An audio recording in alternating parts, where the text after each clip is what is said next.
Серед усіх див нашої планети одним із найбільш вражаючих для мене завжди були вулкани. Вогняні велетні, що змушують ціпеніти від жаху і не дають змоги відвести очей від цього видовища.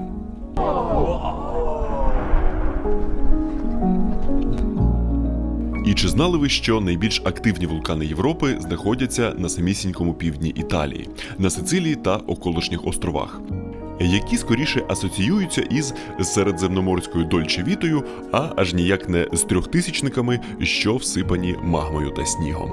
І я відправився у, по суті, дві різні подорожі – досліджувати одні з найгарніших островів та ті самі вулкани і неймовірні міста Сицилійщини, які змінювались разом із цивілізаціями, які газдували на острові. Протягом історії тут були греки, римляни, араби, нормани, іспанці та, зрештою, італійці. І з цього сформувався унікальний коктейль, який проявляється в людях та їхніх характерах, звісно ж, їжі та неповторній сицилійській естетиці. Взяти, до прикладу, віллу, в якій ми базувались.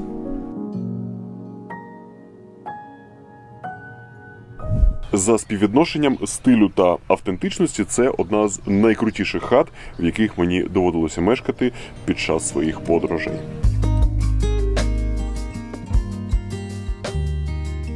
Я не часто починаю свої розповіді з якихось румтурів, але тут варто й зробити виключення.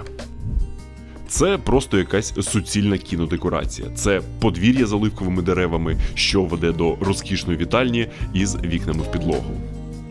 За цими вікнами літня обідня зона і поруч з нею невеличка прибудова, до якої ми повернемось пізніше. Відчувається, що усе це робилося для себе із максимальним рівнем комфорту, відчуттям стилю та величезною любов'ю до деталей. Чого тільки вартують ось ці сходи. Вони водночас створюють ефект якогось сховища сицилійського мільйонера і невеличкого затишного ботанічного саду. Я не можу передати це словами. Як нам сказали, у цьому будинку мешкав якийсь місцевий організатор весіль разом зі своєю родиною. Сподіваюсь, це не якийсь код, що значить «місцевий бос мафії». Судячи з вигляду стін, цю хату збудували десь наприкінці 19 століття як чийсь заміський маєток. Потім вона, як і багато житла на Сицилії, була занедбана, та згодом її з усією повагою до архітектури реставрували, при цьому залишивши тут максимальну кількість оригінальних атрибутів. Серед різних сицилійських декорацій найбільше в очі кидаються ось такі от керамічні голови. І, само собою, це не просто прикраса. Ця традиція сягає ще арабського періоду на Сицилії, і версій легенди є декілька. В найвідомішій дівчина дізнається, що в її коханого є дружина, і вона з ревнощів вночі відрубає йому голову і робить з неї вазон для базиліку. Сусіди, в свою чергу, позаздрили тому, як воно гарно росте, та почали замовляти у гончарів керамічні копії. І з тих пір це головний символ палкого кохання на острові. Як на мене, дивнувата історія, але такий вже колорит. Із більш сучасних декорацій якийсь суперкрутий карбоновий велосипед власника, який в минулому велогонщик, і у тій самій прибудові ціла виставка його кубків зі змагань. Так от, те саме окреме приміщення – це така собі чоловіча печера і виручай-кімната зі складом абсолютно рандомних артефактів і дуже естетичним робочим місцем прямо посередині. Це, як на мене, абсолютний стиль, і маю тепер амбіцію, якщо колись переїду у свій будинок, збудувати собі щось ось таке окреме для своїх відеомонтажних робіт. І, можливо, тоді б відео виходили трішечки частіше, та зараз не про це. Завершимо ж екскурсію, мабуть, основним меркантильним питанням. Вийшов такий люкс у 2700 євро на 6 ночей і вміщає 8 людей. Ми зняли це на компанію з 6 людей, тому вийшло приблизно по 450 євро зноса. Справедлива вартість за можливість трохи покосплеїти заможного сицилійського пенсіонера у перервах між фільмуваннями.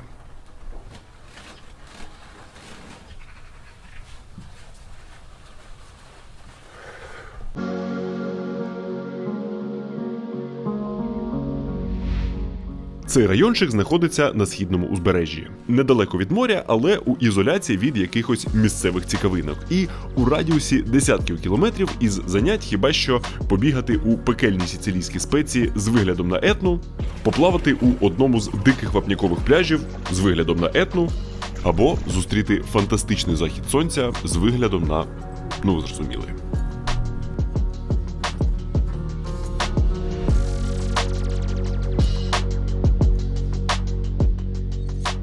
На східному узбережжі Сицилії величний трикутник Етни в центрі уваги на сотні кілометрів. Зустрічає ще на підльоті до аеропорту міста Катанія і потім супроводжує під час роз'їздів різними цікавими локаціями. І вдертися на ту Етну було, власне, однією з головних цілей цієї подорожі. І саме тому, збираючись, пакував з собою речі як для пляжу і моря, так і для вулканічних прогулянок. Та, куди б я не вирушав, в мене з собою незмінно одна річ. Окрім всієї фільмувальної техніки. І зарядок. І аптечки. І документів. Коротше, мова зараз про платинову карту Монобанку. І це не через саму карту. По-перше, це їхній неймовірний консьєрж-сервіс. І це не якийсь чат-бот, а живі люди, які можуть допомогти із різноманітними питаннями. Знайти та забронювати квитки, створити якусь специфічну виписку або оформити туристичне страхування, яке, до речі, є безкоштовним для власників таких от карток. По-друге, мінус 50% на замовлення Bolt до залізничних вокзалів у найбільших містах України. Ну а по-третє, і це те, чим я користуюсь найчастіше у своїх подорожах, це лаунджі із кохве, їжею, іноді навіть душами, які є майже у кожному міжнародному аеропорті, а також віднедавна на вокзалах у Києві та Харкові. І якщо пробувати підбивати якусь математику, то вартість обслуговування у 300 гривень на місяць цілком може відбитись за якусь одну подорож на рік. Тож щиро раджу оформити собі таку от штучку. А серед поважних YouTube-глядачів, які оформлять собі картку за ось цим QR-кодом або посиланням у описі відео, Монобанк розіграє 10 преміальних карток із безкоштовним обслуговуванням на 2 роки. Тож, дякую Монобанк за такі підгони для мандрівників і підтримку цього відео. Ну а ми з вами повертаємось до Сицилії.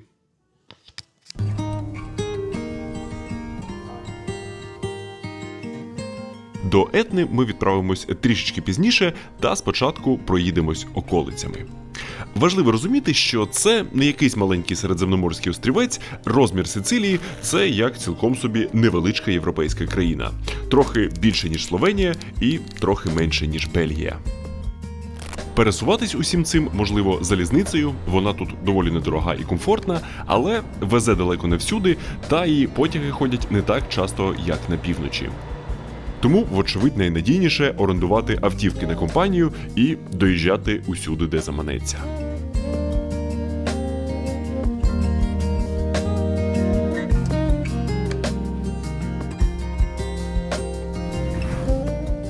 Всередині острова переважно дикі схили та сільськогосподарські землі. Більшість цікавого знаходиться на узбережжях. Видовищні дороги, затишні пляжі між скелями та, звісно ж, колоритні містечка, які подекуди здаються дуже схожими між собою, та все ж кожне є унікальним по-своєму.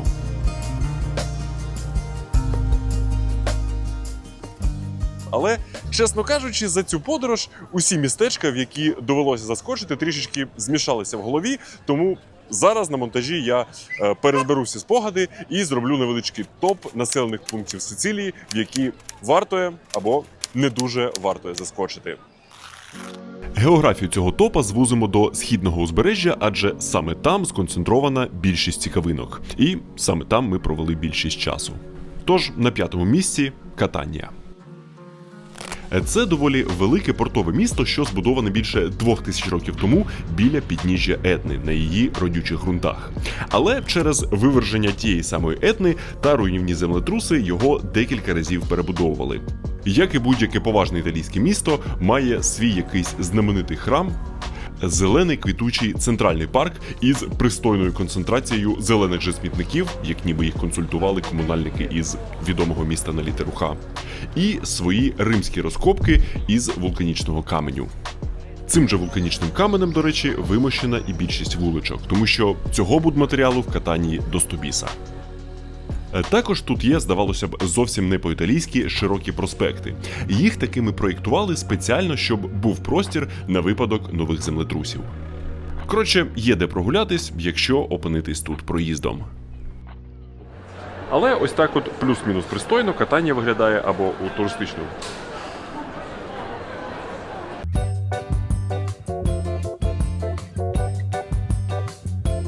Дубль 2. Але ось так от плюс-мінус пристойно катання виглядає тільки або в туристичному центрі, або якщо дивитись на неї зверху.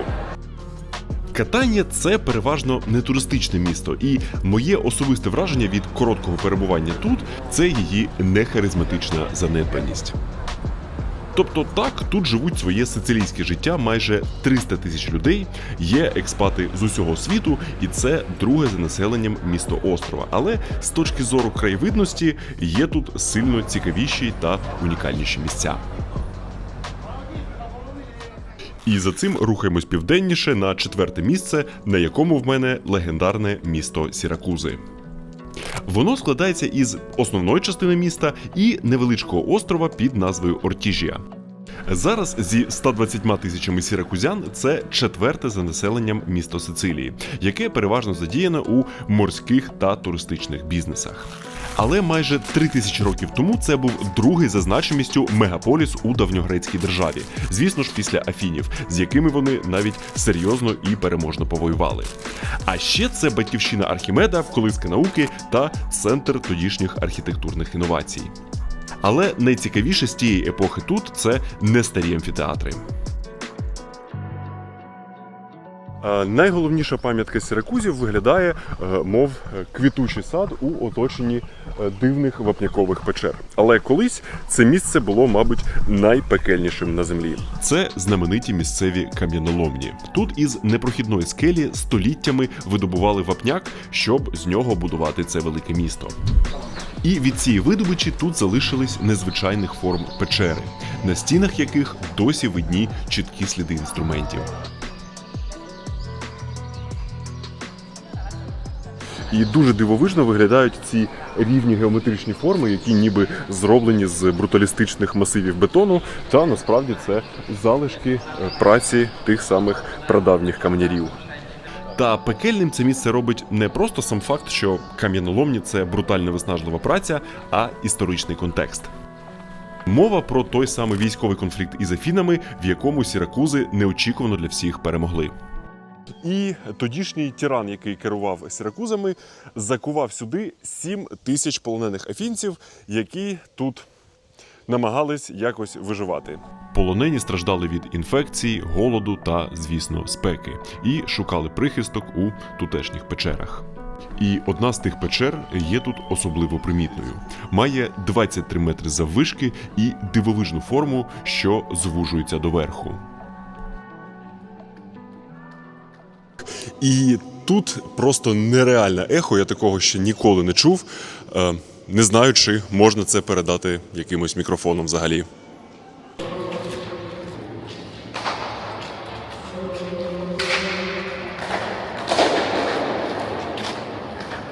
Ця печера названа Вухо Діонісія на честь того самого диктатора, який, за легендою, зробив із цієї печери карцер, щоб за рахунок феноменальної акустики підслуховувати згори розмови і змови полонених. Коротше кажучи, з точки зору насиченості історією давньої Греції, це місто – це справжнісінький скарб. Але від грецької епохи Сіракузів залишилось не дуже багато всього. Окрім великого архітектурного парку із тими самими кам'яноломнями та старими розкопками амфітеатрів, по місту можна знайти лише трохи розвалин, тому що майже усе було знищено під час землетрусу 1693 року, який зруйнував майже усю східну Сицилію. І іспанці, що у той період тут господарювали, відбудували все у помпезному стилі, що отримав назву «Сицилійське барокко». І Ортіжія, острівна частина Сіракузів, це чудовий збірник тієї самої архітектури – будинків, палаців та скульптур із неймовірною кількістю обрамлення та деталей.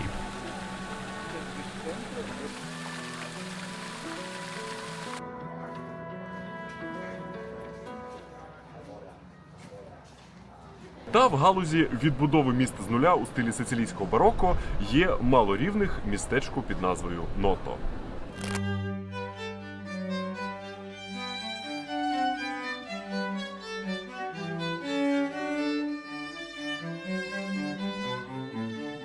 Той самий землетрус стер попередню версію Ното з лиця землі повністю. Та замість відбудови руїн тоді підійшли до відновлення радикально.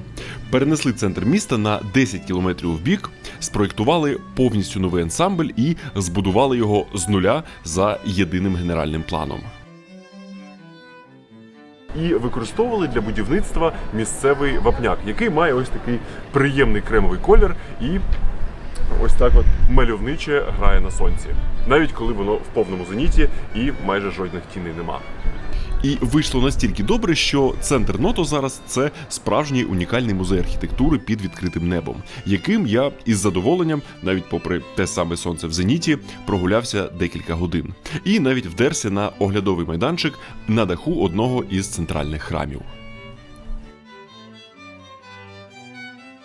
Та головний недолік у тому, що біля міста немає ані гір, ані узбережжя, через що воно здається дещо відірваним від сицилійського морського вайбу.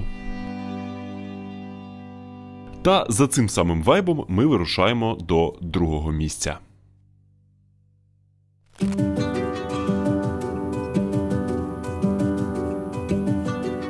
До цього рибальського містечка мене запросила українсько-сицилійська пара, що живе тут вже багато років. І мені запав до душі як неймовірний обід із традиційними сицилійськими стравами, що вони влаштували, так і, власне, саме місто. Мерзамемі виникло завдяки арабам, які ще у 10 столітті звели тут першу велику фабрику з вилову та переробки тунця. Згодом, за іспанських вже часів, це стало головним рибним хабом на узбережжі. А зараз же це переважно пляжно-курортне містечко, в якому місцеві купують собі житло для літнього відпочинку та оренди. Та з відривом найцікавіша нерухомість у Марзамемі знаходиться от за моєю спиною на невеличкому острівку. Ще на початку ХХ століття відомий італійський хірург викупив цей невеличкий клаптик землі і збудував там цю яскраву червону віллу як сімейну літню дачу. Тобто за концепцією, як більшість будиночків на узбережжі, але трішечки більш інтровертно. Зараз цей маєток досі у приватній власності його нащадків і використовується як ексклюзивний гостьовий будинок для різних закритих заходів. Для більш відкритих же заходів тут є вельми затишна міська площа.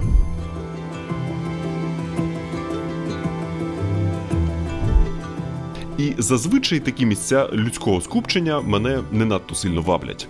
Але центральна площа в Марзамемі справді від усіх відрізняється, тому що вона оточена не якимись високими барочними будівлями, а маленькими колишніми рибальськими хатами. І тут прям надзвичайно затишно, всюди стоять маленькі ресторанчики з літніми майданчиками, і прям дійсно на цій площі хочеться знаходитись.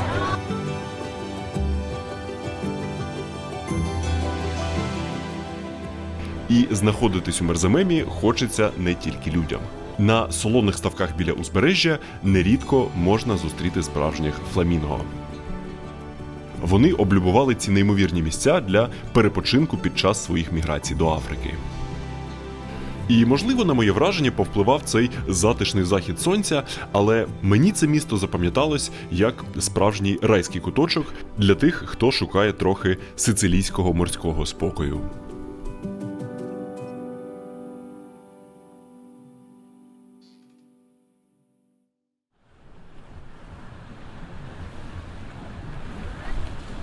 Концептуально люди поділяються на дві категорії. Ті, хто каже, що їхня терапія – це походи в гори, і ті, хто каже, що їхня терапія – це поїздки на море. І в цілому на Сицилії є і те, і інше. Але за усім цим не слід забувати, що терапія – це насамперед спілкування з людьми, бажано кваліфікованими. І на цю тему дуже доречним може бути сервіс Mindly. Це платформа, на якій можна підібрати собі психолога за своїм запитом і проговорювати з ним якісь проблеми чи якісь тривоги, які вас бентежать. І важливо зазначити, що я не вважаю це якоюсь магічною пігулкою, яка з гарантією порішає усі внутрішні проблеми. В мене був різний досвід із різними психотерапевтами. Я це просто сприймаю як можливість за гроші годинку поспілкуватись із неупередженою людиною, яка може дати мені якусь дієву пораду. А якщо ви хочете це спробувати, то можете отримати знижку за моїм промокодом на вашу першу пробну сесію на Майнді.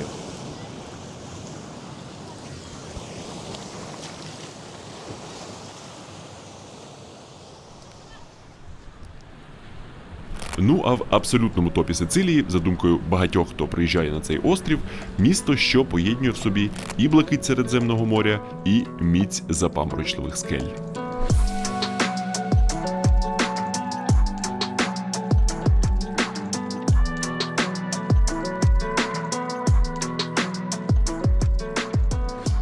Таурміну заснували у 4 столітті до нашої ери греки з найближчого прибережного міста, які тікали від війни з Сіракузами та Діонісієм, і створили собі прихисток на схилах гори Тауро із непоганим виглядом на Етну.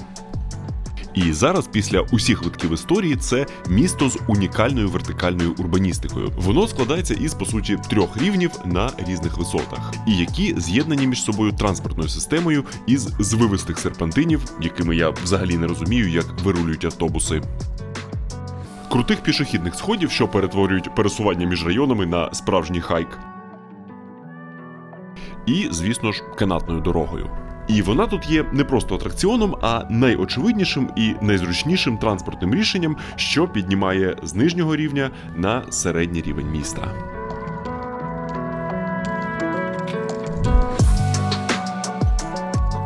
І цей самий рівень і є історичним центром, який зазвичай і мають на увазі, коли кажуть Таурміна. Та почнемо з, мабуть, головного нюансу. Перебуваючи в Таурміні, переважно бачиш вузенькі провулочки та спини інших туристів.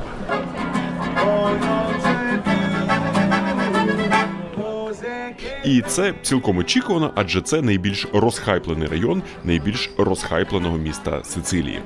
Тут сконцентровані усі головні історичні пам'ятки впереміжку з усім туристичним колоритом – ресторанами, віллами з басейнами і, звісно ж, готелями. Зокрема, на одному з обривів височіє знаменитий Сан-Доменіко Пелес, який став місцем дії у 2-му сезоні Білого Лотоса.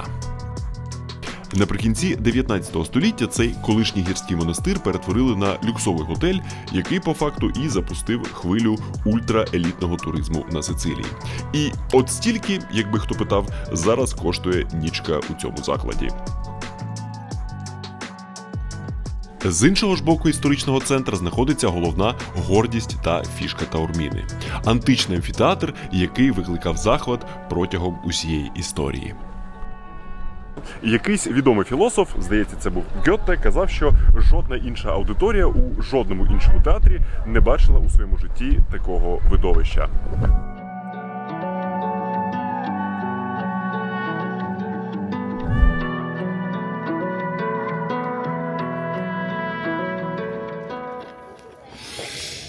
І знаєте, в чомусь, скоріш за все, він був правий.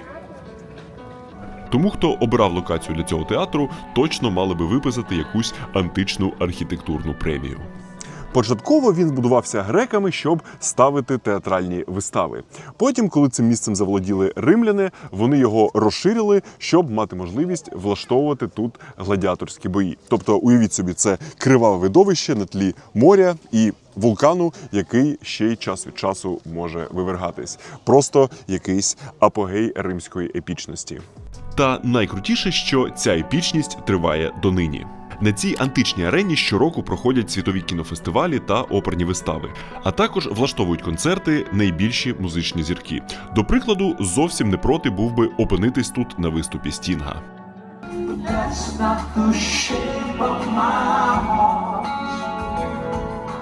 Коротше кажучи, файний палац культури мають собі таурмінці. Ну а ми рухаємось до нижнього, так би мовити, транспортно-морського рівня Таурміни, де найбільш цікавими є пляжі. Зокрема, ось цей, спуск до якого чимось нагадує затоку у найкращі роки, де вздовж прадавніх сходинок розвішані дешманські товари для туристів. Але, подолавши цей базар-вокзал, розумієш, чому тут такий ажіотаж.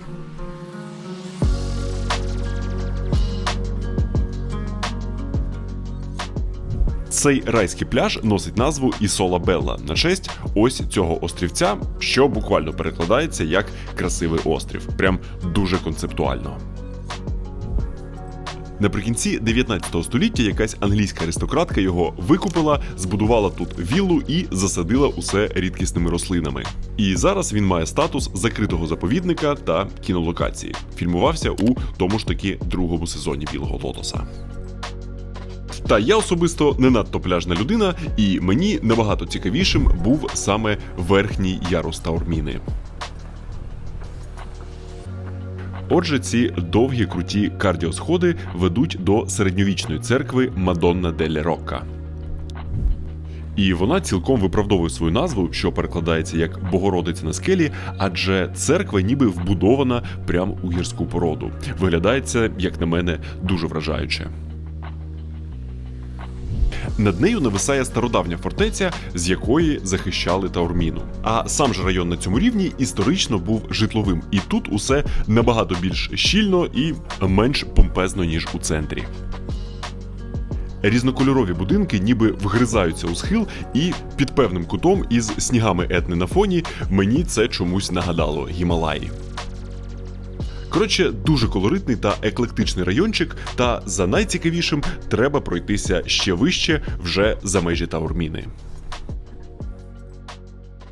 На ось цю прекрасну скелю, на якій знаходиться сусіднє село.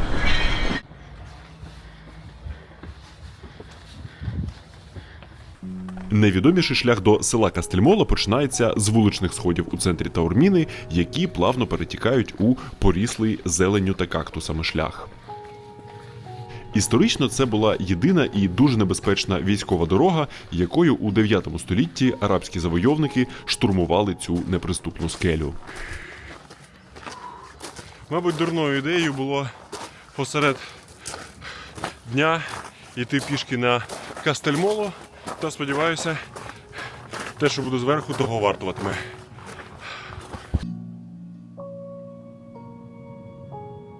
Взагалі, зараз туди веде цілком зручна автомобільна дорога, ба більше на самісіньку верхівку скелі піднімає інклюзивний громадський ліфт. Але я вирішив, так би мовити, провідчувати цей легендарний шлях.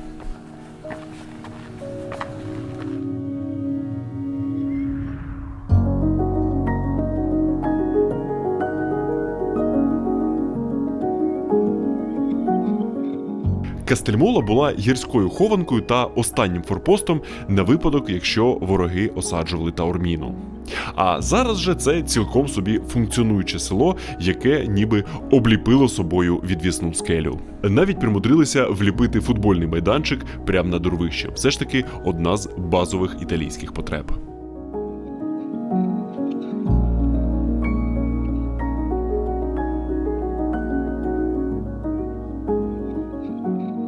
Сюди точно варто було піднятись, як мінімум тому, що, окрім оглядового майданчика на верхівці, тут є дуже пристойні краєвидні ресторанчики із цінами меншими, ніж у центрі Таурміни.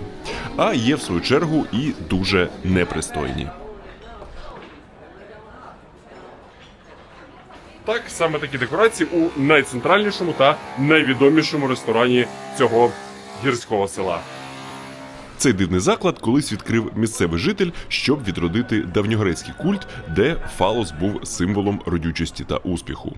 І не знаю щодо родючості, але успіх серед туристів він точно має. І сукупність цих різноманітних образів від дивних закладів до величних амфітеатрів, від пляжної романтики до скельної суворості роблять Таурміну та Кастельмолу одним із найунікальніших та найестетичніших місць, де я був.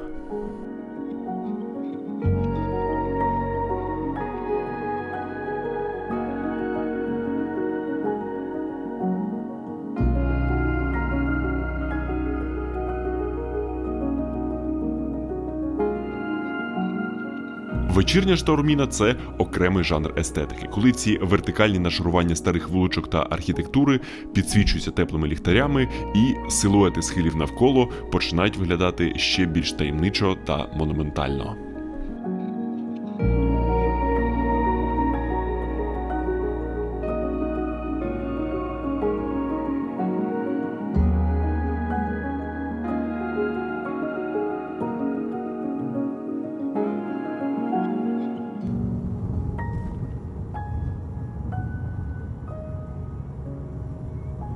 Ну і від піку міської естетики Сицилії логічно перейти до її буквального піку.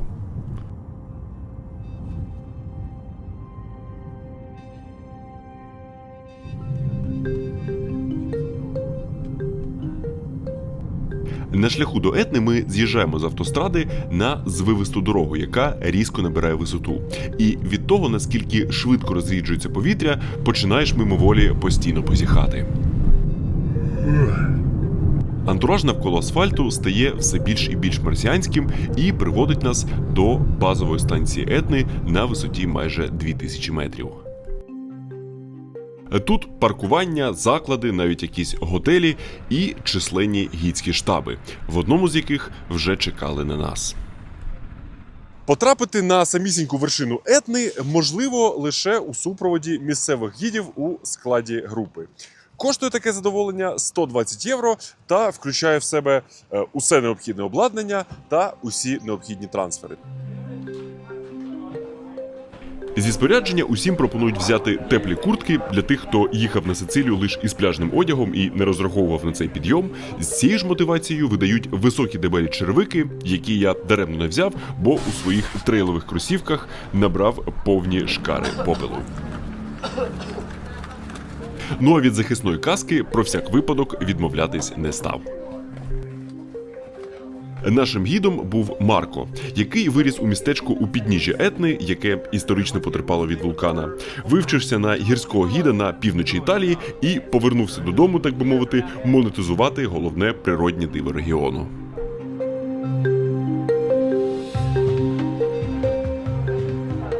Отже, наш перший трансфер – підйомник, який цілорічно катає то хайкерів, то гірськолижників, бо взимку Етна є повноцінним лижним курортом. Залишки снігу лежать тут навіть у кінці травня.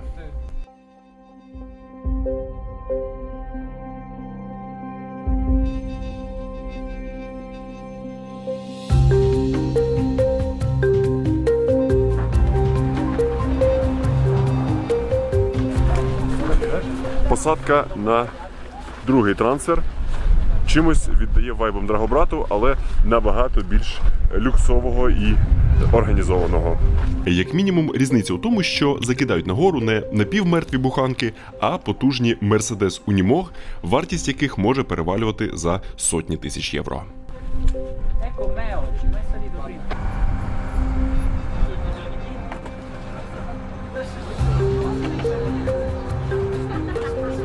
Наш марсоход проїжджає через неочікувано височезні, місцями до 5 метрів, тунелі зі снігу. Це зумовлено тим, що вулканічний попіл чудово його консервує від таяння, та й на цій висоті не те, щоб тропічна спека.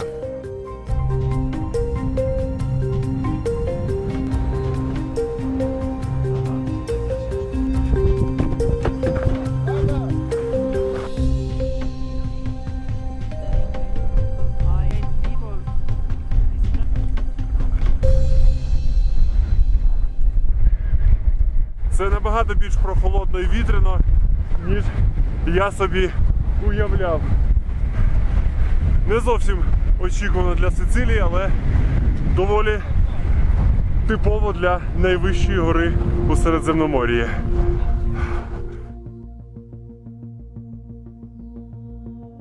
Доволі складно осягнути, що ця вітряна чорно-снігова пустеля настільки близько сусідствує зі спекотною середземноморською ідилією. Коли ми наблизились до великого поля застиглої лави, що залишилося після минулорічного виверження, Марко наполегливо порадив вдіти всім шоломи. Адже та сама магма, поле якої треба перейти, є надзвичайно твердою. Об ці кремнієві камінці можна порізатись, просто опершись на них рукою. А якщо десь перечепитись і полетіти, це майже гарантована травма. Ми, на щастя, безпечно перетнули цю смугу вулканічних перешкод, трохи перепочили на полі, перш ніж вирушати у фінальний етап підйома на центральний кратер Етни.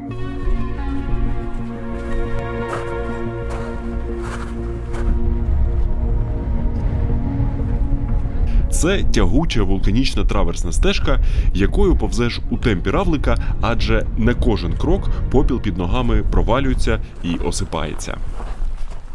І починає потроху відчуватись нестача кисню. Не такий туриківський хайк, як можна було спочатку подумати.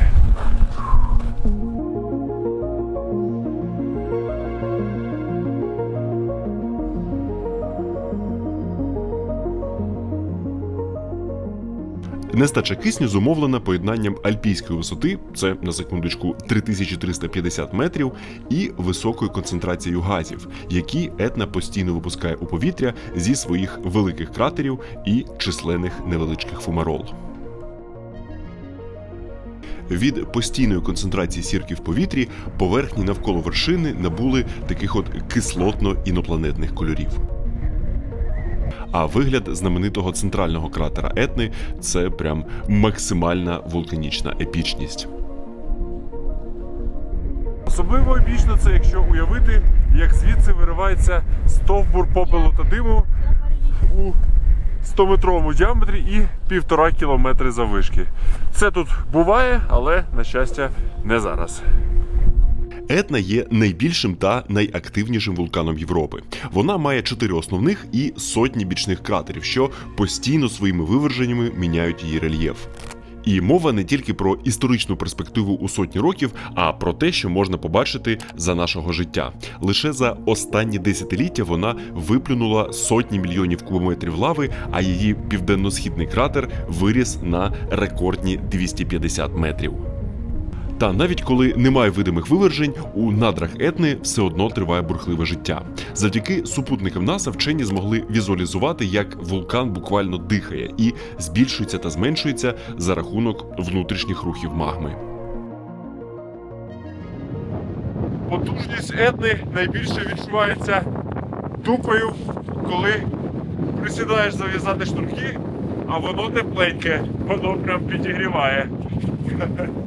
Етна може мовчати місяцями, а потім бахнути так, що закривається авіасполучення і тисячі мандрівників не можуть вилетіти з катанні. І що вже казати про тих, хто опиняється у безпосередній близькості.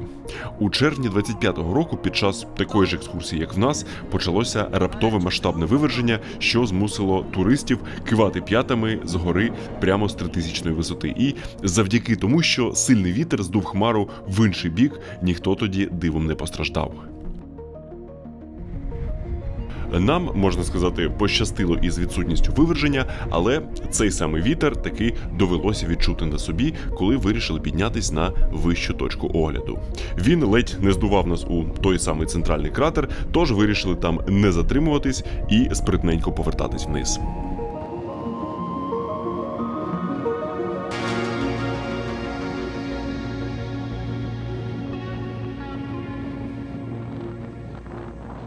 Зазвичай спуски вниз – це страждання ще більше, ніж підйом. Але тут це своя окрема розвага. Те, що ускладнювало підйом, стало у нагоді при спуску. М'який вулканічний попіл провалюється під ногами, і ним можна ковзати, мов ти на лижах. Тож, трохи ковзання, трошки прогулянки і тією самою дорогою, але вже без всюдиходів, повертаємось до точки старту.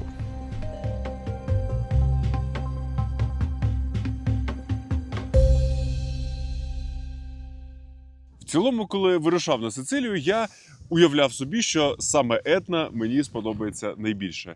Цей підйом, цей спуск неймовірний вулканічним попелом, цей сніг, цей кратер абсолютно марсіанський. Коротше, повний захват, але в цих краях є ще більш вулканічна історія, для якої треба відправитись у другу морську частину цієї пригоди.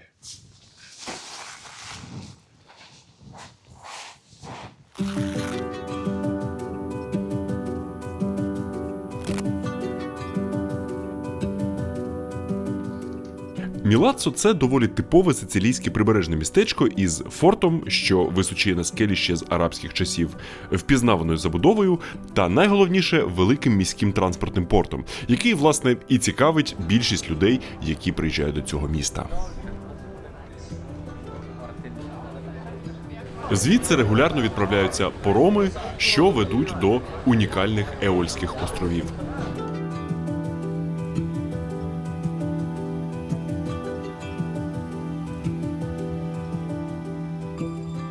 Квиточок в один бік коштував мені 25 євро, і поки я буду годинку розглядати Тірренське море через мутне вікно, трохи про ті самі острови. Десь 500 000 років тому африканська та євразійська тектонічні плити вирішили зіштовхнутись, і прямо з морської безодні на північ від Сицилії піднялася розпечена магма. Вона сформувалася у 7 вулканічних перлин, які згодом і стали островами, які древні греки назвали Еольськими на честь свого бога вітру. Попри спільне походження, кожен з них має свої унікальні риси та історію. І найбільший з них – Ліпарі, до якого ми от зараз прибуваємо, ще за античних часів був ключовим торговим портом. І в наші дні це адміністративний центр архіпелагу. І єдиний з цих островів, де є постійний двіж, автомобільний трафік, і в цілому це не сильно відрізняється від інших сицилійських прибережних містечок. Тому замість блукання типовими вуличками поговоримо тут про те, які ці острови на смак. Однією з найбільш визначних страв цього архіпелагу є так званий еольський салат. Але це не зовсім салат у класичному розумінні, це справжня повноцінна друга страва. Важливо розуміти, що вулканічний ґрунт, що на Етні, що на Еольських островах, є надзвичайно родючим. І головні агрикультурні дари зібрані у цій страві. Це, звісно ж, томати, оливки, картопля, яка тут теж цілком непогано росте. Та найголовніша фішка островів – це величезні каперси, якими вони славляться на весь світ. Ну а в якості білка – моцарелла та тунець.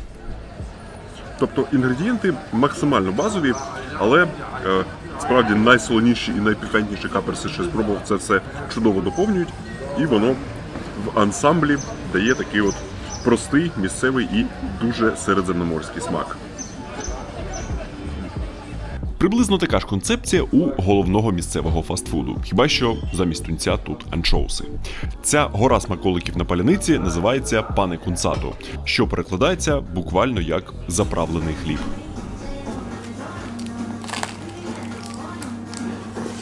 Це просто велетенський місцевий бутерброд з хрумкою фокаччо і усіма можливими місцевими начинками зверху.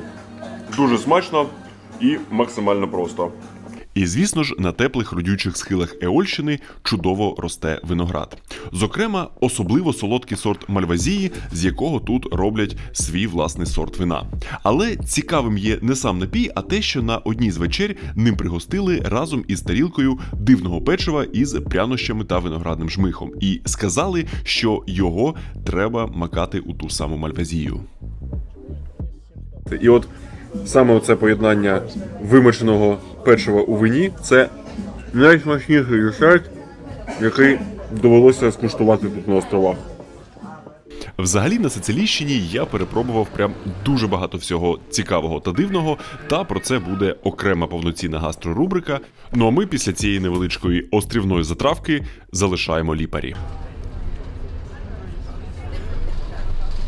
У півгодинці паромної переправи звідти знаходиться найменший та найбільш естетичний острів архіпелагу. Називається він Панерея, і цей райський куточок був заселений ще з бронзового віку. Але, звісно, не в таких масштабах, як Ліпарі. На одному з мисів Панереї знаходяться залишки прадавнього селища, якому, за підрахунками різних розумних археологів, близько 3,5 тисяч років. І не знаю, як воно виглядало в оригіналі, але за відчуттями не надто багато житлової площі. Така невеличка смарт-квартирка. Впродовж більшості своєї історії Панерея була лише маленьким рибальським та сільськогосподарським островом, з якого до другої половини ХХ століття місцеві мешканці переважно емігрували. Та все перевернулося у 1950-х, коли Панерею відкрили для себе еліта та інтелектуали з півночі Італії. Їх привабила абсолютна відірваність острова від світу. Тут швидко почали будуватись перші вілли, гелікоптерні майданчики, і зараз тут мають маєтки родини дизайнерів Дольче й Габбана, Булгарі та члени європейських королівських родин. Розуміючи, що острів може хаотично забудовуватись, тоді ввели суворі містобудівні обмеження. По-перше, тут, окрім певного службового транспорту, діє заборона на класичні авто. Усі пересуваються або на електричних гольфкарах, або пішки. Власне, пробігти через усю населену частину острова можна десь за годинку. Ми це і зробили з друзями, з якими тут перетнулися, і це була одна з моїх найестетичніших пробіжок.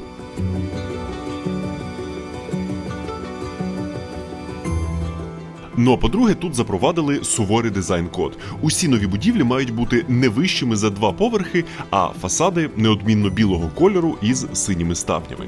Це створило той самий середземноморський вайб, як на знаменитих Міконосі чи Санторіні, але при цьому Панерея є набагато менш розпіареною серед мас. Це справді дуже естетичне і надзвичайно чисте місце. Нормальні люди шукають якісь пляжики, якісь оглядові. Я шукаю, куди тут вивозять сміття. Знайшов.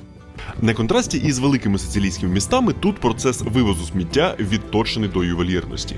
Його збирають ось цими маленькими вантажівками, спресовують і потім вивозять паромами, щоб місцеві еліти навіть випадкового папірця не побачили біля своїх віл. І цілком очікувано, що Панерея – це одне з найдорожчих місць Сицилійщини. Бюджетних готельчиків тут не існує, номер влітку стартує від пари сотень євро, але в мене в плані житла та подальших пересувань був кращий план. Саме тут, на пірсі прекрасної Панереї, має статися зміна морського транспорту на менш швидкий, але набагато більш атмосферний.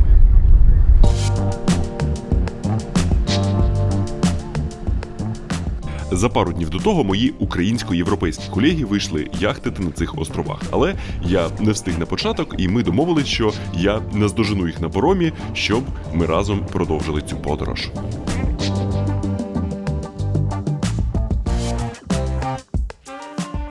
Той вечір закінчився дуже затишною вечерею на палубі, макаронами, що приправлені різними магазинними соусами і краєвидом на одну з найгарніших бухт Панереї.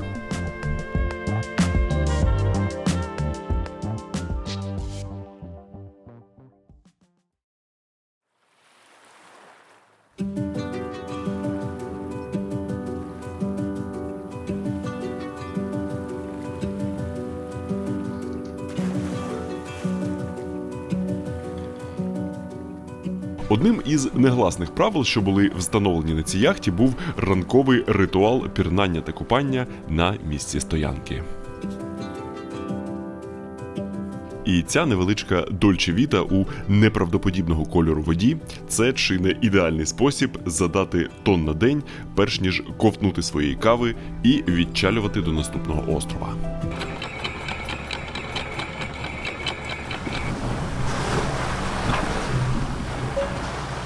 Це не перший мій досвід декількаденних яхтенних походів, і я зараз не буду вдаватись в усі подробиці цього цікавого процесу. Та, якщо коротко, це делікатний баланс між абсолютним морським гедонізмом і різними побутовими нюансами знаходження 9 людей на дуже обмеженому і не дуже стабільному просторі.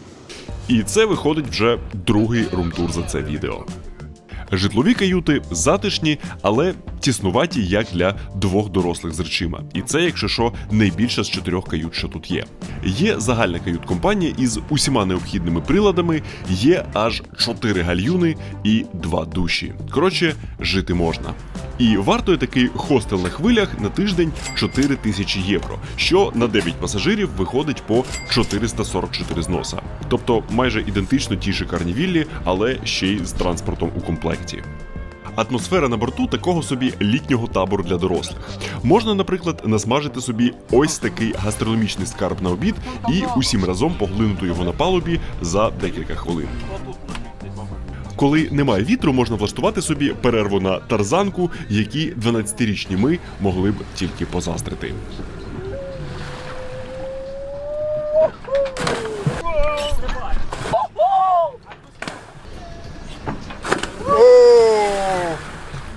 Це було воно.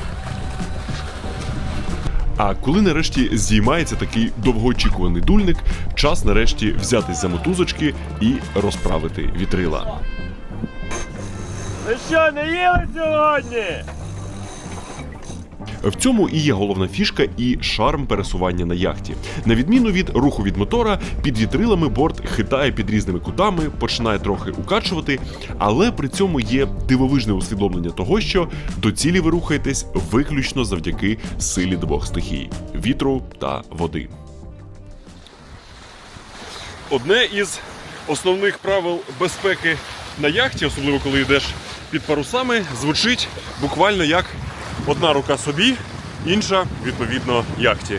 Ну, сподіваюся, їй цього буде достатньо.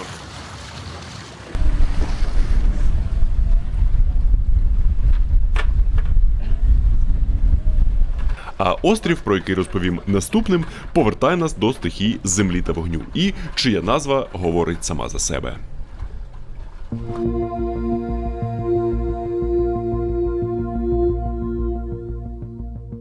Колись давно римляни, побачивши, як цей острів випускає пару та вогонь у повітря, назвали його на честь вулкана – свого богу, вогню, кузні та руйнівної стихії. І вже потім, коли дослідники знаходили інші вогняні гори на планеті, називали їх вулканами. Тобто цей острів – це оригінал назви майже в усіх мовах світу.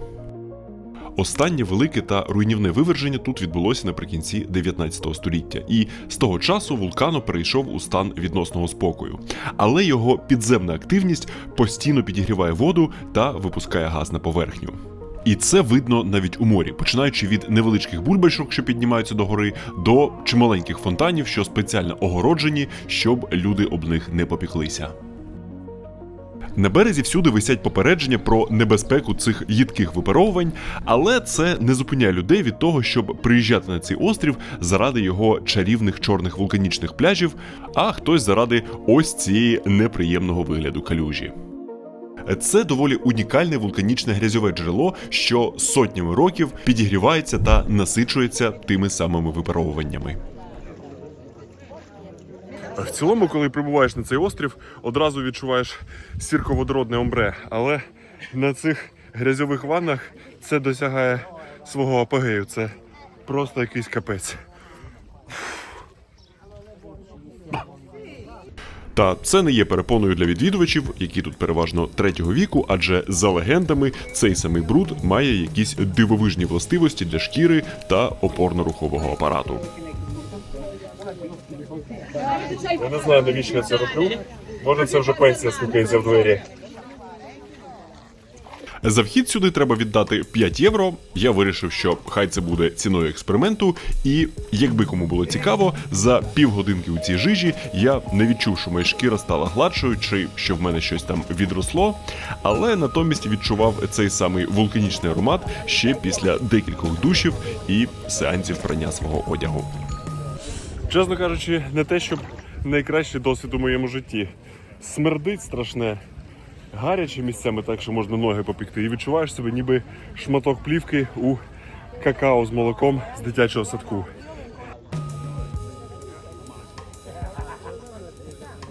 За межами пляжів та прибережних містечок острів має чималу площу, яку, звісно ж, пішки не обійдеш. Значить, по вулкану збираємось кататись на одному з найбільш екзотичних видів автомобільного транспорту, який я коли-небудь бачив.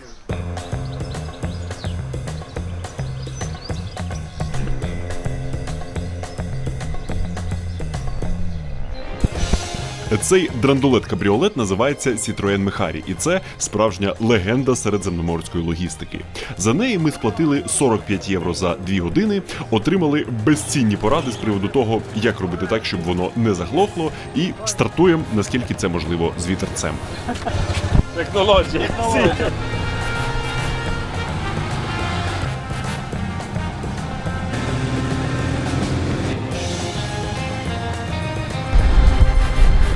Це просто суцільний вайб. Для завзятих же автолюбителів керування цим відром з болтами – це свого роду унікальний ретро-досвід. Це легендарна стара Citroen, яка була дуже популярна в країнах третього світу, бо її можна пофіксити парою ударів молотком. Люди губились в постелі, перезбирали з них мотоцикли, виїжджали з постелі. Зараз це вже колекційна машина. Її купують за десятки тисяч євро. Історія про пустелі мотоцикл пов'язана трохи з іншим Citroeном на цій же базі, але сутність зрозуміла. Максимально простий та надійний апарат.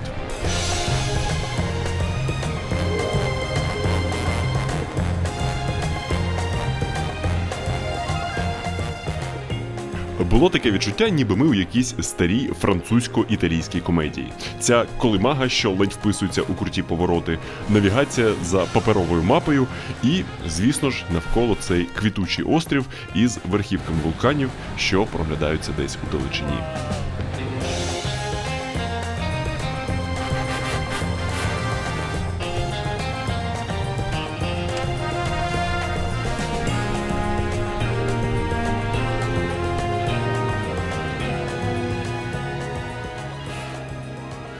Коротше, поїздочка на цьому драндулеті – це просто сам по собі дуже цікавий досвід. Але на ньому не доїдеш до головного, так би мовити, вулканічного досвіду цього острову. Цей досвід – це, звісно ж, підйом до найбільшого та найвідомішого тутешнього кратера, який досі є активним, випускає трохи підземних газів, пахне, відповідно, сірководним і бонусні бали за потрапляння сюди на сансеті.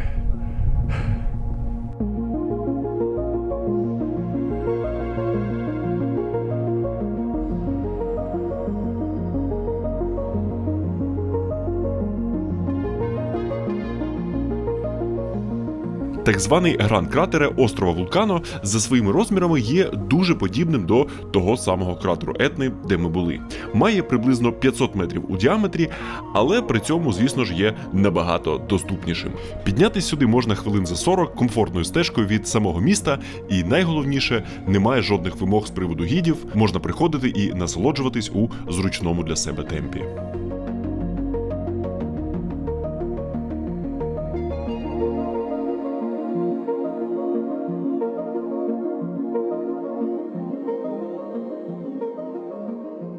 Як я й казав, він вже більше сотні років не є небезпечним в плані раптових вибухів, але гази, що постійно з нього виходять, не менш токсичні і сірчасті, ніж, знову ж таки, на Етні.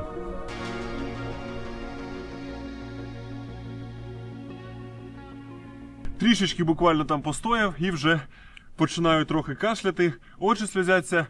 Недаремно всюди на шляху висять попередження, що не заходьте. От я й не заходжу. Та, попри все, провисів там зо 1,5 годинки і зовсім не шкодую, тому що це, як на мене, найкраща сансетічна локація, що є на Еольських островах.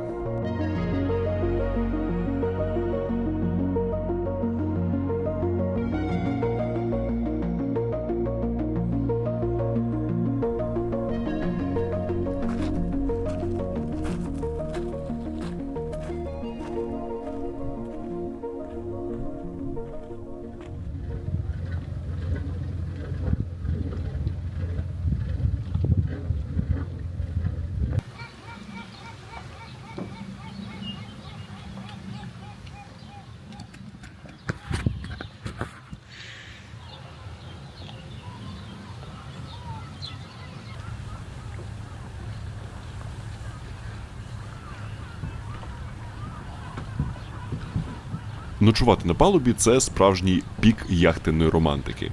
Але робив я це ще й з практичною метою, адже мені дісталася каюта з капітаном.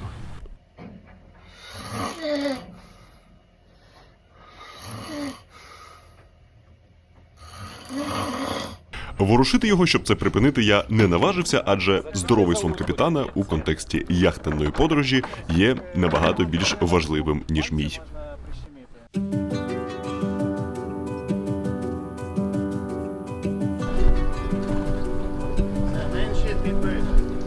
Я свої мотоциклах забув вже, коли доїдемо. Давай, тримай.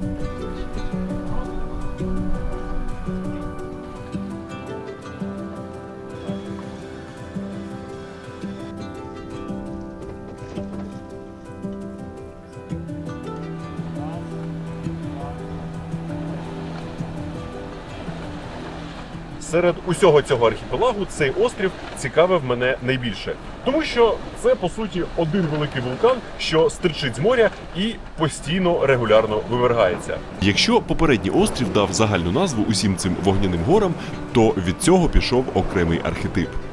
Назва цього острову Стромболі, а вулкани, про які йдеться мова, це стромболянські вулкани.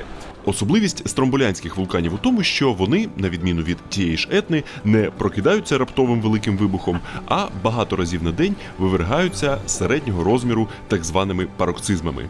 І найбільш вражаюче це виглядає у темний час доби. До того в нас ще було вдосталь часу, і ми вирішили зарулити до, можна сказати, маленького брата Стромболі.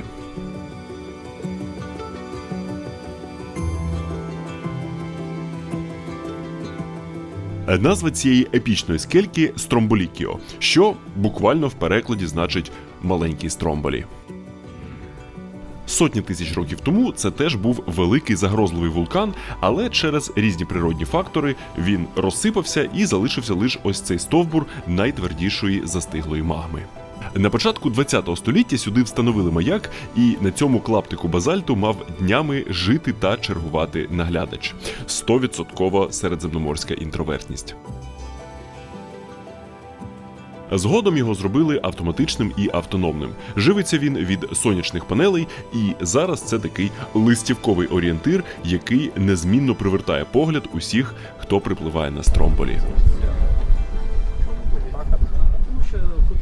Але на який, попри наявність там якихось сходів, в жодному разі не можна висаджуватись, адже це супер захищений якийсь природний заповідник. Але хоча б отак от подивитись з моря, це дуже і дуже естетично.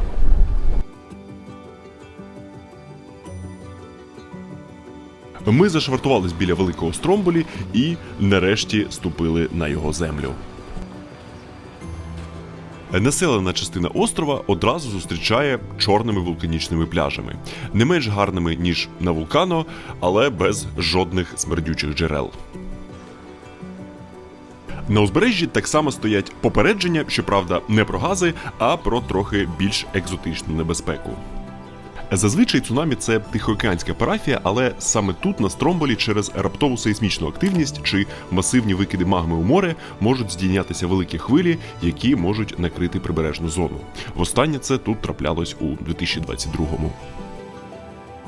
Тут на постійній основі мешкає приблизно 5000 людей, і містечко білизною хат нагадує Панерею, але трохи більш занедбану. Відчувається, що тут переважно мешкають прості люди, а не якийсь острівний бомонд. Яка вірогідність була зустріти тут українців, які живуть тут вже 26 років? Невисока, але, звісно, не нульова. Пані справа, чиє ім'я до мого сорому вилетіло з голови, понад чверть століття тут живе, займається віллами, а її партнер – рибальством. І виглядає саме так, як я б собі уявляв рибалку на такому от віддаленому острові. В нас не було часу подискутувати з приводу того, де спокійніше жити – в Україні чи біля активного вулкана, адже ми поспішали на зустріч до місцевого гідського штабу. І ми тільки що отримали свої каски про всяк випадок, забашляли по 30 євриків гідові і збираємось вирушати у головний місцевий маршрут.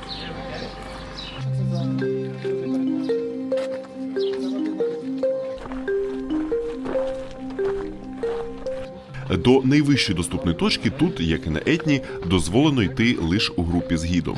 І нашим був Джузеппе, досвідчений вулканолог, який сам родом з Ліпарі і, попрацювавши на вулканах в різних кутках світу, повернувся гідствувати ближче додому.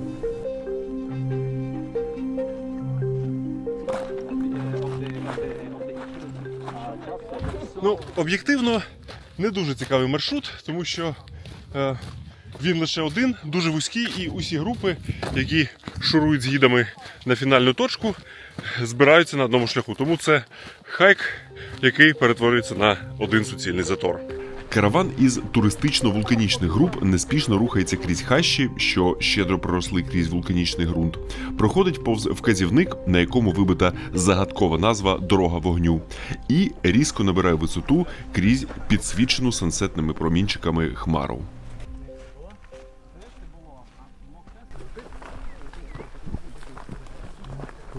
Стромболі є доволі дволиким островом, буквально. З одного боку місто і це буйство зелені, а з іншого – справжній вогняний Мордор.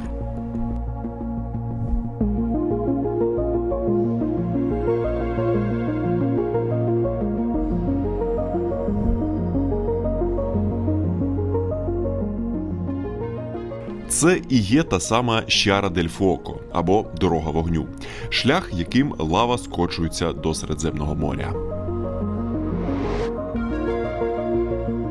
За словами Джузеппе, нам пощастило, тому що якщо стромболянське горнило тут працює цілодобово, то такий от стрімкий потік лави може відкриватись лише декілька разів на місяць. А от з чим нам не пощастило, так це з видимістю на нашій висоті. Колись можна було підніматись аж на самісіньку вершину і дивитися на жерло з висоти. Та у 2019 році тут відбулося неочікуване і аномально потужне виверження, що призвело до масових лісових пожеж, евакуації людей і, на жаль, загибелі одного мандрівника. І з тих пір з метою безпеки максимальну висоту підйому обмежили 400 метрів. І саме на цій висоті в нас засіла вперта хмара. Сценарій по погоді дуже нагадує колись мою пригоду у Гватемалі. Сподіваюсь, завершиться все так само, як і там.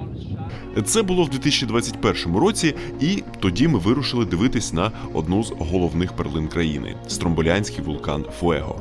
Після довгого підйому до наметового містечка, в якому планувалася ночівля, все так само було у хмарі, та за декілька годин сподівань вони розійшлися, подарувавши мені фантастичний краєвид на мій перший вулкан.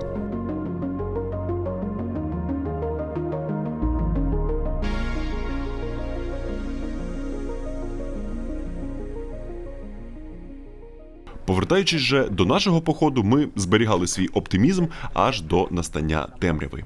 Але хмара, викликана підвищеною весняною вологістю, схоже, нікуди не збиралася. When do you have to come to be almost guaranteed to see the explosion? In summer, summer. yes. In You summer got it. for sure. But also now, you see? Look now. Look now. Wow! Звісно ж, найбільш видовищно вулкани виглядають зверху або через об'єктив дрона. Але неможливо передати, що відчуваєш, коли бачиш і чуєш цю, здавалося б, потойбічну силу на власні очі та вуха.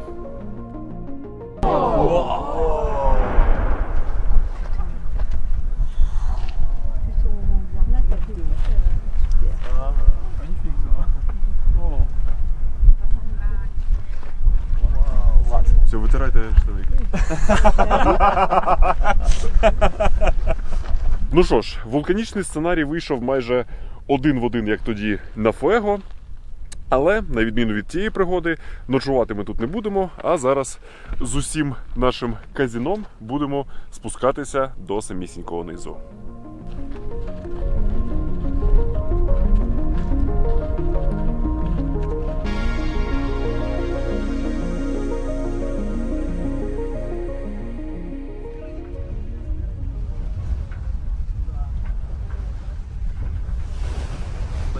Після походу нам довелося поспати від сили 2-3 години, адже серед ночі знялися з якоря, тому що вирішили обплисти вулкан і насолодитись видовищем того, як дорога вогню візуально продовжується у морі.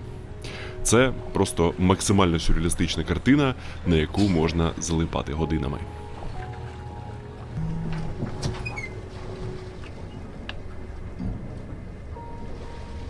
І зараз собі дрейфуємо на балансі між тим, щоб було гарно видно, і при цьому не запливати у заборонену зону, до якої теоретично іноді можуть долітати шматки розпаленої лави.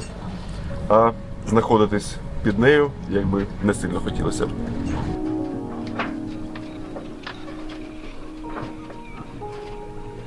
І це був абсолютно дивовижний досвід, що плавно розтягнувся у часі. Передсвітанкове спостереження за тим, як основне джерело світла неминуче змінюється з сяйва лавових потоків Стромболі на середземноморське сонце.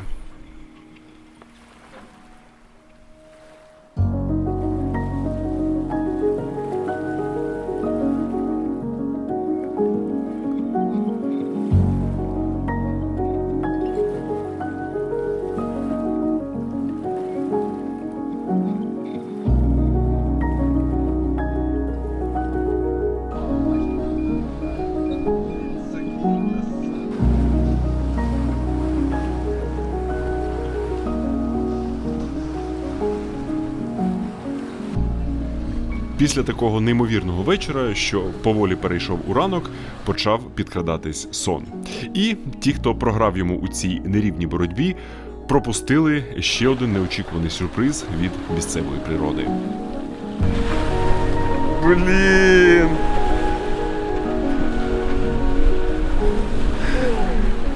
Чи могло бути цього ранку ще більш щось поетичне, ніж дельфіни, що вирішили трохи проїхати з нами?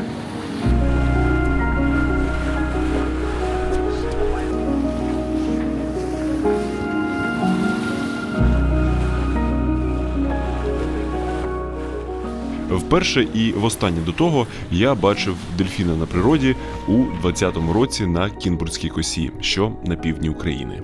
І якщо шукати якісь додаткові сенси, то цей неочікуваний візит можна було б сприйняти як сигнал, що у видимому майбутньому матимемо можливість повернутися до тих неймовірних країв.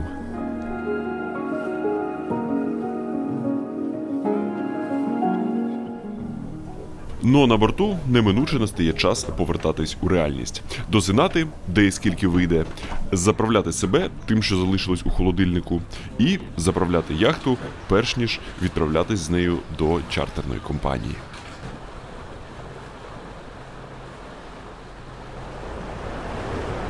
Вже повертаємось до Сицилії із багажем відзнятих кадрів і переконанням у тому, що Еольські острови абсолютно точно заслуговують окремої уваги. Це свій унікальний світ, що обертається навколо моря, вулканів і своєї особливої автентики.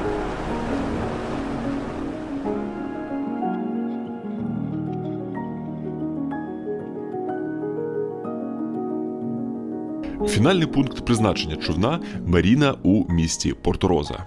І можна сказати, що це одне з сучасних див Сицилії. Декілька десятиліть тому тут були непрохідні болота, які вичистили і збудували тут такий от чарівний хаб, де мандрівники паркують яхти і діляться враженнями від свого морського походу.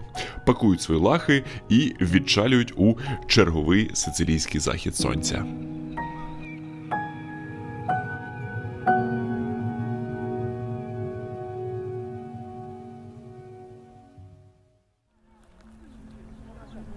Але Сицилія – це не лише вулкани, морські сансетішні та чарівні містечка. Це місце із унікальним колоритом та контрастами між рівнями життя. Це місце, у якому водночас пишаються та цураються бути частиною Італії. Це місце, в якому знімалися одні з найлегендарніших кадрів в історії кінематографу.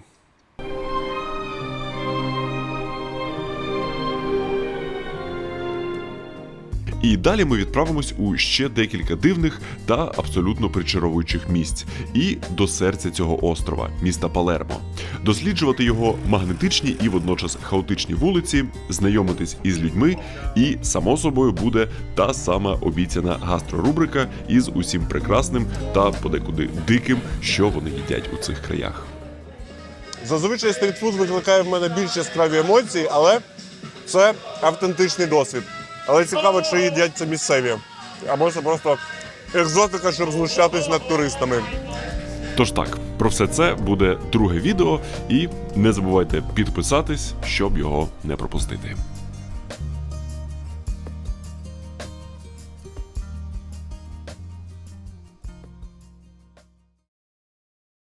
Ну і давненько з вами не бачились. Це, на моїй пам'яті, була найбільша перерва між двома відео на цьому каналі, і я вирішив, що непогано буде отак от в кінці поділитись з вами тим, що відбувалося в мене у цей період. Таке відчуття, що у цей час я намагався викреслювати якісь пункти зі списку кризи середнього віку. Нещодавно пробіг свій перший гірський марафон у Карпатах, після того пробіг свій перший нічний гірський ультрамарафон у Карпатах, а перед тим навесні пройшов у Альпах один легендарний скітурний маршрут. Це понад 100 кілометрів хребтами та льодовиками із сумарним набором щось 7 чи 8 тисяч метрів. А перед тим в мене був найдивовижніший сайт-квест у моєму житті у вигляді участі у зимовій паралімпіаді зі сноубордингу. І якщо ви слідкуєте за мною в інстаграмі, то в курсі, що звідти я привіз понад 800 гігабайтів матеріалу з самої паралімпіади та з усіх супутніх змагань, з інтерв'ю з усіма неймовірними людьми, яких я зустрів на шляху. І я піввесни намагався зібрати це у єдину історію, і в мене вийшло відео майже на 2 години. Але, по-перше, було відчуття, що зимова паралімпіада якось не дуже вже в тему влітку, а по-друге, що воно таки не на 100% готово, і його ще треба доробляти. І я навіть заручився підтримкою моєї знайомої редакторки, і, щоб ви розуміли, ось так от виглядає стіна із усіма поточними правками. Це чисто вайб ось цього мема. Та сподіваюся, що рано чи пізно це відео таки буде закінчено, і ви його таки побачите, якщо воно, звісно, вам буде усе ще цікавим. Ну а тим часом вирішив оце з'їздити, зняти та змонтувати такий більш традиційний, мандрівницький, літній та більш безтурботний випуск, який, сподіваюся, вам сподобався. Та, на жаль, зараз усе ще вибухи не тільки у вигляді стромболянських вивержень на екранах ютубів, а і у наших містах. Тому що війна усе ще продовжується, і найменше, чим ми все ще можемо бути корисними, це нашими донатами. І в мене є збір для підрозділу мого знайомого, це на квадроцикл, який може допомогти врятувати життя. І для того, щоб заохотити вас більше в нього донатити, вирішив розіграти один з найприкольніших артефактів, який отримав перед тією самою паралімпіадою. Це, секундочку,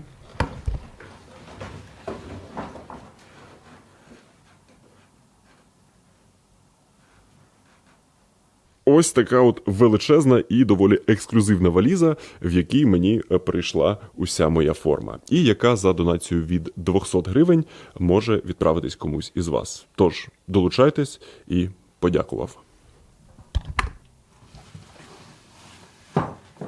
Ну і також давненько цього не казав, але дякую вам за те, що подивилися це відео, за те, що не лінуєтесь натискати на різні ютубні клавіші, ділитись своїми враженнями у коментарях, а посилання на це відео зі своїми друзями. Окрім іншого, сподіваюся, що ці маніпуляції якось допоможуть алгоритмам Ютуба пригадати про існування мого каналу. Ну і, як завжди ж, побачимось з вами у наступному відео.